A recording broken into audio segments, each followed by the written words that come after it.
Oh, I didn't change the name. Not name, the set list. Give me one quick second. I mean, why am I even saying give me one quick second? It's not like we're starting right now anyway, right? So, all good.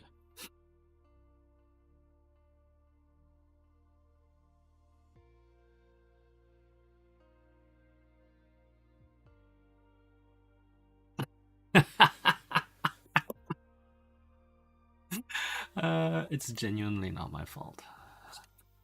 I will always maintain that. Okay, let's see. There we go. 1, 2. There we go. Oh, that didn't work. There we go. That worked. Okay. Good morning, good afternoon, good evening, boys and girls. How are we all doing today? There we go. There we go. Okay. Well, I keep saying that I want to go somewhere that's not Asia, but nobody is willing to listen to me. So today we're just going to, fly a Hornet. We're gonna fly a Hornet around Europe. How about that? Let's start, since there was a Iberian update. Let's go from Madrid to Paris, Stade de France, via Barcelona. That was Barcelona, right? Yeah, of course it is. I'd never doubt myself. Oh, I like that. Look at that. You see the offers? So obviously Microsoft is trying to... So the original flight simulators have had these huge markets based on essentially creating more realistic scenery, right? And obviously Microsoft wants in on that delicious money, so they have from the start built in these what do you call it? Marketplace. That's it. Built in this marketplace that allows you to do that. And so compared to before, where you would then pay the where all of the profit would go to the distributor, or distributor. Now Microsoft itself acts as the distributor, and so they take a cut of it, and the content creators tend to be okay with it, if only because once it's built in, it's much easier to find, so your potential market is actually bigger, and that's great, except that it's still really expensive. What time is it? 3 minutes. MFS marketplace expenses, and it's expensive because historically it's been expensive, and so therefore why would we need to change anything, right? So that I feel like that's a fairly regular way of thinking about things in the modern world. So that's why it tends to be expensive. Yeah. Anyway, so we're in Spain. Oh, we are just... How far away are we from Madrid? Let me just double check. Ooh. Oh. I have no idea. Pretty sure Madrid is that way. Okay. Wait 1 second.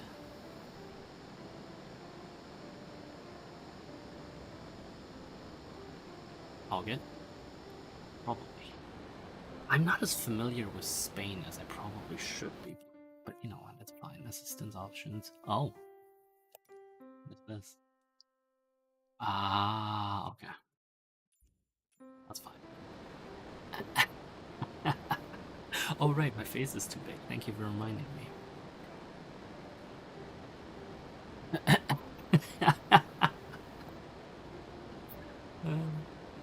Anyway, so yeah, the point remains that because Microsoft has now built in this ability for people to develop their marketplace, or develop their content and sell their content within the Microsoft marketplace, I did expect prices to change, but of course prices didn't change, so we're just kind of like, whatever.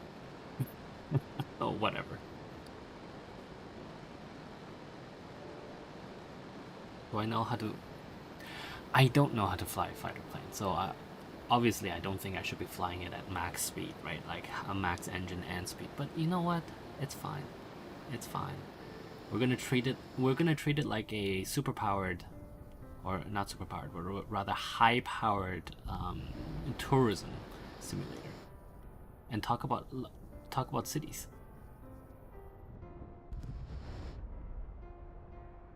I like see.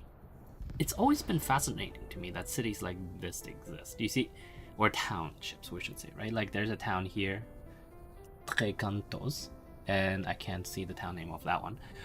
But like these towns exist in such close proximity to each other that it it fascinates me that they haven't sort of slowly merged into one, right? Like if we were to play, oh, what is that classic game called? Transport Tycoon. Oh, that was so mild story before we continue. Transport Tycoon. What time is it?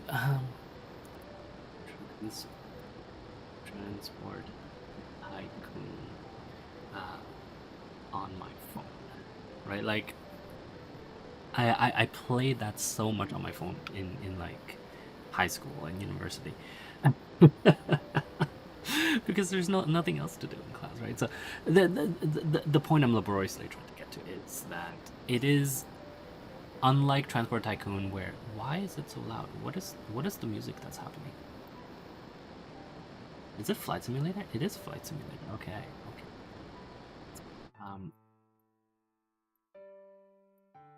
Why don't I turn down the volume? Because then I can't hear you lot knocking on the door.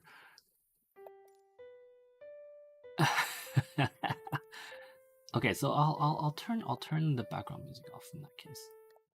And then we'll turn this down to maybe 70, 75. That's about right. There we go. Save. Fantastic. Okay, how about now? We're good? Excellent.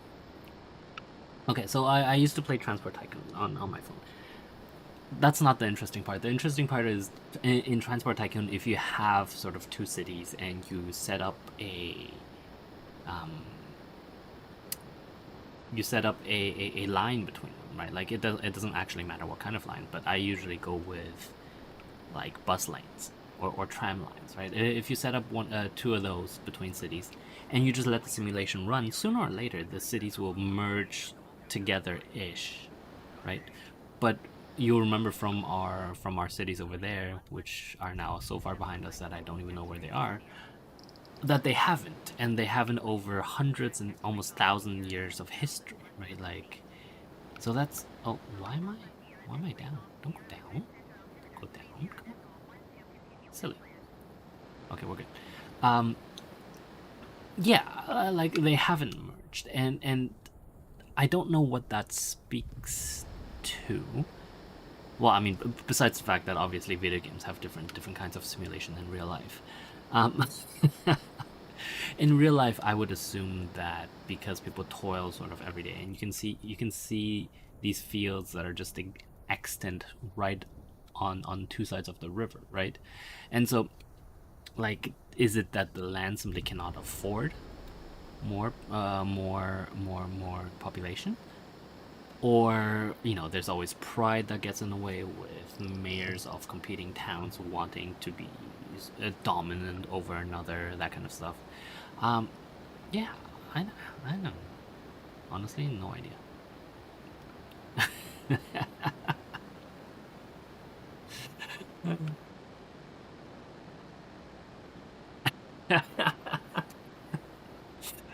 Well, I say I don't know a lot, don't I feel like I do. Oh, actually, give me 1 second.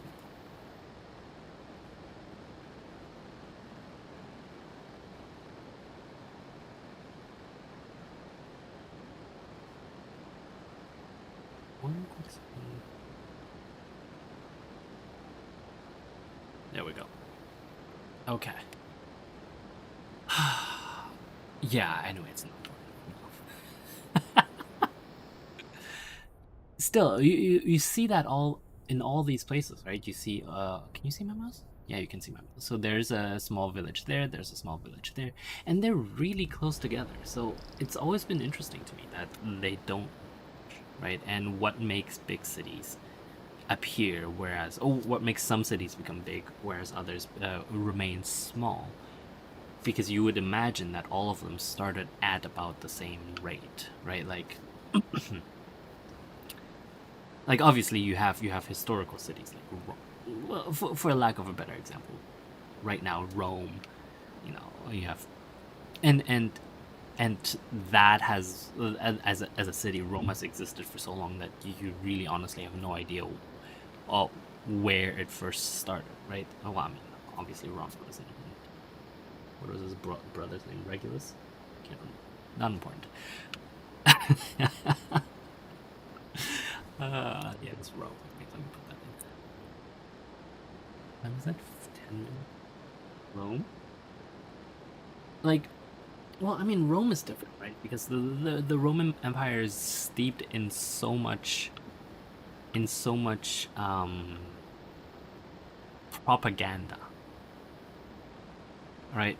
Well, I mean, and there are very good reason for it to be steeped in propaganda, right? Because it was the seat of civilized society for, well, I mean, ish. The church itself was the seat of civilized society after the fall of the Western Roman Empire for what, about 1,000 years. And well, I mean, actually more than 1,000 years, right? And until at least the Renaissance, it was the seat of Western, shall we say? I don't want to say bureaucracy. No, what's the word I'm looking for? Western culture, civilization, Western civilization, like it, as opposed to, obviously these days we know that the invaders that eventually brought down Rome were not simply barbarians, but obviously history is written by those who are most literate, and those who are most literate for the longest time remained the monks in the church, right? And so in the Roman Catholic Church, right? And because the Roman Catholic Church is so, unfortunately, for lack of a better term, entwined with the city of Rome, it over the millennia, it acquires a significance that goes beyond its sort of capital, that goes even beyond the fact that it is the capital, right? That it contains the Vatican. So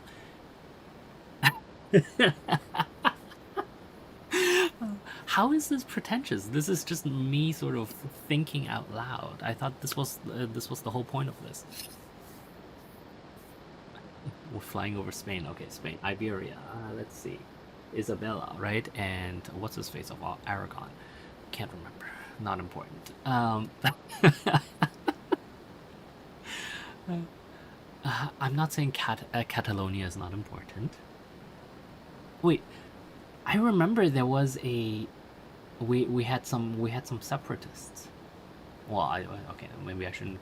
Let's not call them separatists. We had some Catalan nationalists. I think. Oh yeah. Oh, half of them are working, half of them are asleep. Okay, well, that's okay. That's okay. Well, see, that's the interesting part, right? Like, it really speaks to how local even cultures are in what appear to be otherwise more homogeneous nations than we expect. Especially for someone. Actually, I will say that Spain is different, right? Because Spain, because of the Reconquista, Spain has a different view. At least the Spanish culture has a different view, even though it then hews right back to Catholicism, and like pre-Reformation, how it was one of the biggest colonial powers. Well, I mean, even post-Reformation, but like pre-Reformation, how it was much more outward-looking than Europe. Even though that is the case, Spain as a culture is much more heterogeneous than we would see in other areas, right? Like, I mean, as a German, you might make fun of Bavarians, but you still very much see them as kinsfolk, right? Whereas in Spain, because of the way that the Moors first conquered Iberia and then were reconquered, and when Spain finally united and took over what was it? Oh my god, Granada? No. Oh my god, anyways, is it really necessary to do this now? It's probably not. But anyway, the point I'm laboriously trying to get to. Oh, yeah, I should talk about Spain. 15, Spain. The point I'm laboriously trying to get to is that Spain, as a country, as a culture, is much more varied than even the French, the Germans, the British, right? Like, okay, maybe the British are slightly different for other historical reasons, and obviously those reasons are more. I think we're all more aware of those reasons, but Spain is culturally a much more heterogeneous, whatever, mix between the Moors who conquered and remained in Spain, and the Christians that sort of quote unquote reconquered it from the north, right? And I mean, I don't know, it's interesting. What do you want from me? It's interesting.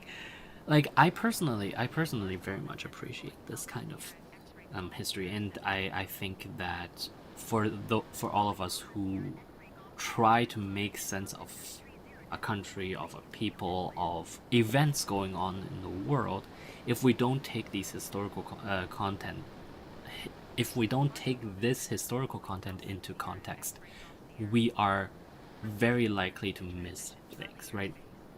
Similarly, I think I would argue personally that part of what puts the how do I say this without offending some of you?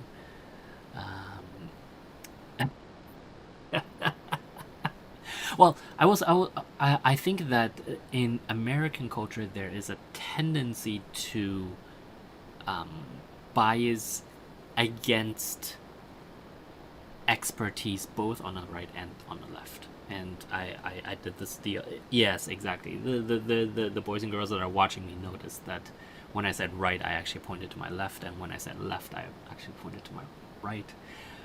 Force of habit from speaking, public speaking. But the point I'm very laboriously trying to get to is that, to me, at least for sort of very much traditional Americans, like descendants of the original English, blah blah blah.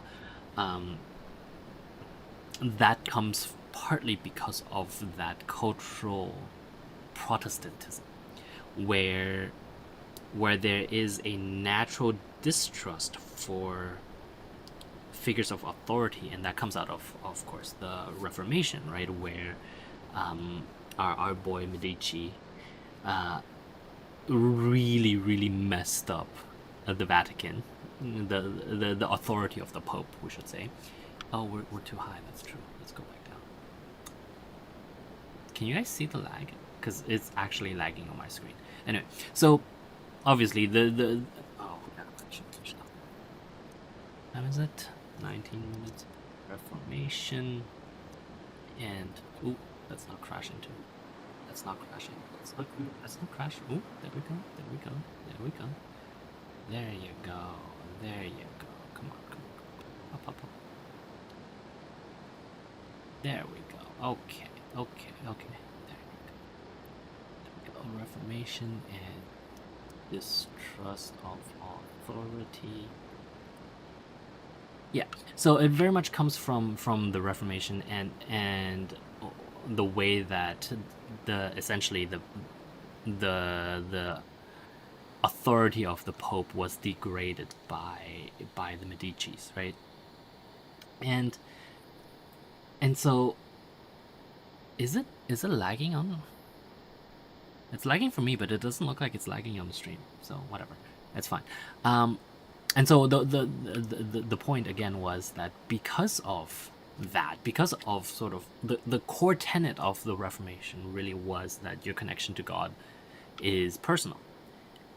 And unfortunately, that then also brings about this idea that your connection with the truth and with reality and all of that is personal. And obviously, that is very much that can be nothing but true, right? And the problem appears when that connection with the truth is built on things that aren't themselves true, right? Like in mathematics, when we do proofs, we use law. Excuse me. We use laws and axioms and all of that good stuff to prove things. But if you use something that is not true, you can. Obviously, I think it goes without saying that things then become really, really funky. You can make really funky things appear simply by using a premise that isn't true, right? So I can obviously, it's very easy for us to prove that 1 is equal to 0 or 1 is equal to 2 if we're able to divide by 0. And all right, and so therefore you cannot divide by 0 because that would be patently wrong. And so if you can prove that 1 is equal to 2, you can prove anything else, right? And so if I'm able to use the proof of 1 is equal to 2, I can use that to invalidate essentially everything that's going on in the world. Obviously, there is a logical fallacy in the middle, and therefore you cannot, right? So it's the same kind of idea. Like, yes, our connection with the truth, with understanding with the world is personal, but if we build that understanding on a premise that is itself incorrect, then we run into this issue of not being able to tell what is true and what is false, right?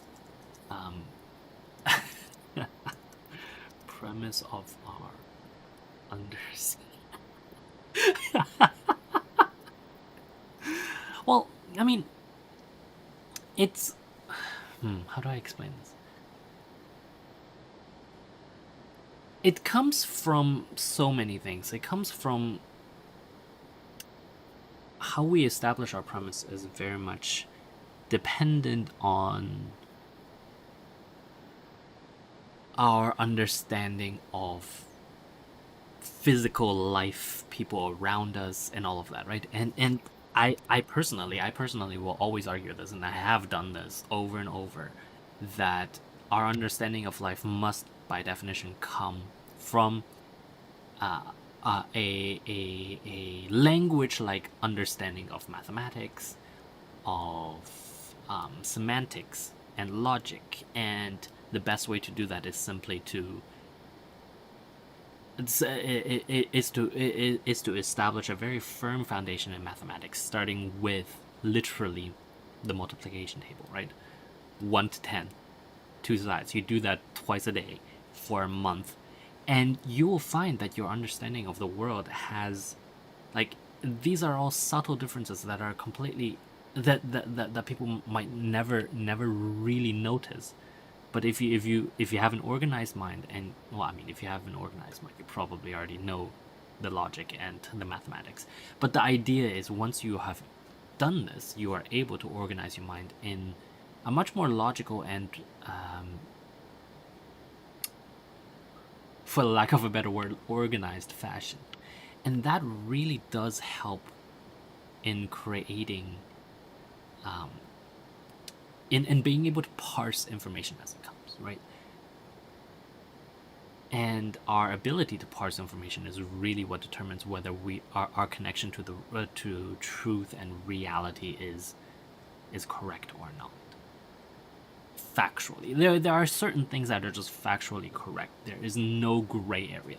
We have this in the West. We have this really, well, not just in the West, but sort of modern culture, artistic culture has this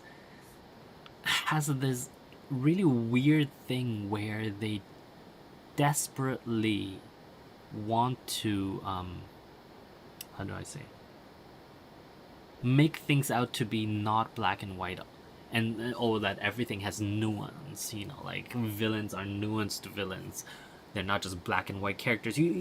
Like that is, those are the words that are being used, right? And yes, also we're almost at Barcelona.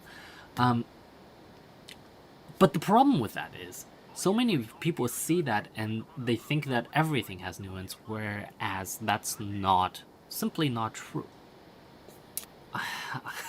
am I am I just complaining? No, I am on nuance in life and the existence of absolutes, right? And I'm not talking about ethics or morality or anything like that. But simply, again, if we go back to the mathematics example, that 1 plus 1 must equal 2, and a whole bunch of things that stem from that must be true, because, I mean, they have been. This is the problem. And this is why people complain about scientists in their ivory towers, etc., etc. A lot of these proofs are there, but if you don't understand the proof, you do not understand why it's proven true, why it's true, right? I'm sure everyone here will admit that 1 plus 1 does equal 2. But everything that comes from that, right? Like our trigonomic identities, our statistical analysis, like it's hard to prove those things to someone who's not spoken that language for at least a few years, right? Like it'd be like saying, some of you, for some of you who have rudimentary understanding of, say, oh, you're all weird, well, I'll just use Japanese, right? Like if I were to start speaking Japanese right now, even in my terribly broken and truly horrendous accent, I can speak faster than you probably can understand. And that means that the things I say will make no sense to you. It's the same with mathematics, it's the same with science. If you do not understand if you do not have the years of slow building blocks, then some of the conclusions that we come to simply do not make sense, right? Like, for example, for how do I say? Oh, quite an interesting study I read the other day talks about some of the remaining African tribes, and a study. Oh, also yes, Barcelona, beautiful city. Remaining African tribes that move, like they run something ridiculous. I can't remember the exact number, but like tens of kilometers, hundreds of kilometers. They're able to do that in a day, and maybe not hundreds of kilometers, a couple tens of kilometers for sure. And what they found was these people didn't actually expend that many more calories than people who were sedentary. And intuitively, that just simply doesn't make any sense, right? And and yet, what they found is that is the case. And I think our current conjecture, I can't remember the exact conclusions of the paper, is that instead of their body sort of adapts, and instead of using those caloric output on things like inflammation or other things, it shunts all of that energy towards the muscles, right? And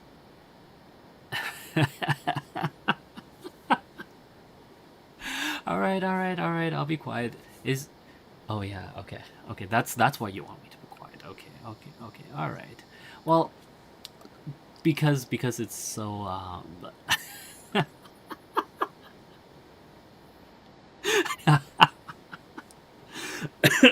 because it's so heavily requested. We shall end the broadcast before we get to France, obviously. But we are actually, let's go until we hit the Pyrenees, because the Pyrenees are beautiful. And this is definitely not because I'm trying to put off a meeting that's or desperately not because I'm putting off the meeting and making these fellas wait.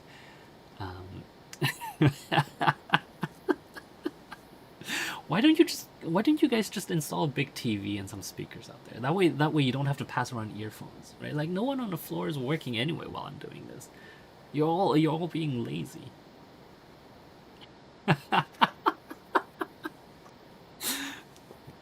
No, seriously. Actually, you know what? I'll buy the damn TV. Yeah, we'll get a TV out there. We'll put it up on the wall. Maybe not good speakers though, because then I might be able to hear myself. Actually, will I? I'm not sure about these walls. We'll figure it out. But yeah, we'll put up a TV. Well, actually, you know what? Why don't we just do this? Where is my boy here?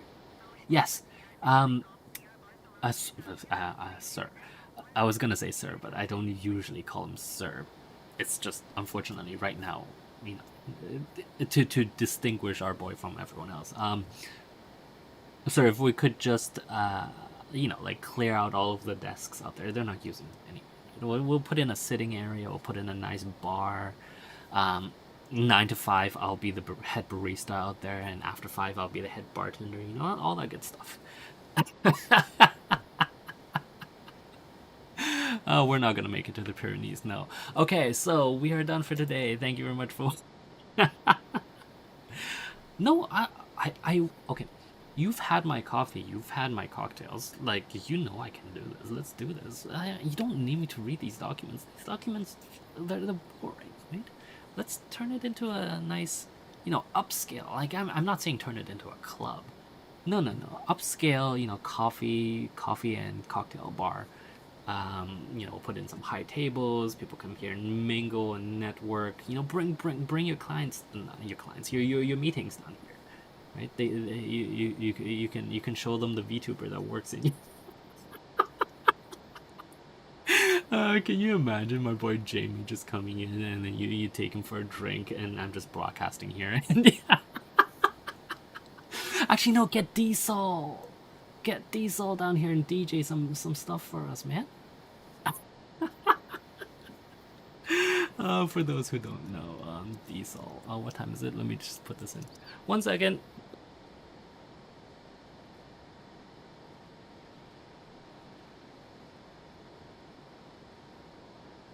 Yes, I really do have to go, but Diesel is the DJ name for David Solomon. Of Goldman Sachs. Yeah, get Diesel down here and have him DJ some tracks for us. Anyway, we're done for today. I really have to go. Thank you very much for watching. In conclusion, please download Firefox, please download Chrome, and I shall see all of you tomorrow. Bye-bye.